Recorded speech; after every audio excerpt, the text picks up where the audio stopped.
So in this third report in the series, Turn Down the Heat, confronting the new climate normal, the really important new finding, I think, is that all of the pollution that we put into the atmosphere in the past decades means that we are now locked in to a 1.5 degrees centigrade increase in temperature by the mid-century. That means that there's very little that we can do about that, and so we have to be able to adapt and build resilience to that. That 1.5 degrees is going to have profound impacts on the development opportunities of countries all over the world. The findings of the report for Latin America are that this is going to have severe impacts on all aspects of the economy. So for example, in agricultural productivity, this could see a 70% reduction in soybean yield and a 50% reduction in wheat yield by 2050. For an economy structured the way that Brazil's is, this would have enormous impact.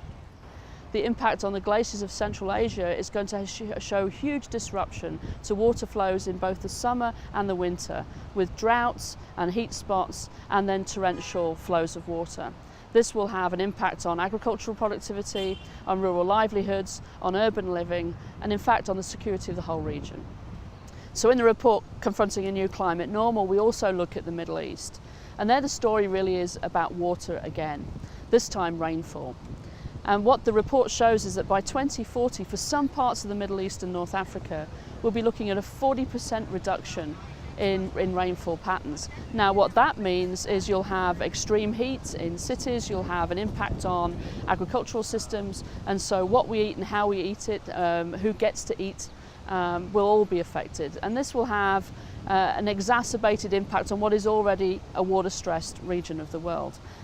So many countries in the Middle East are already living with this problem, and this shows that climate change really is the threat exacerbator that the International Panel on Climate Change has already talked about.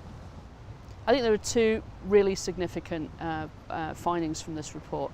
One is this concept of lock-in. It really means that for the next 20 years, the die has been cast. And so the investment in resilience and adaptation is fundamental if the poor are going to be able to survive and prosper, and for the rest of us as well.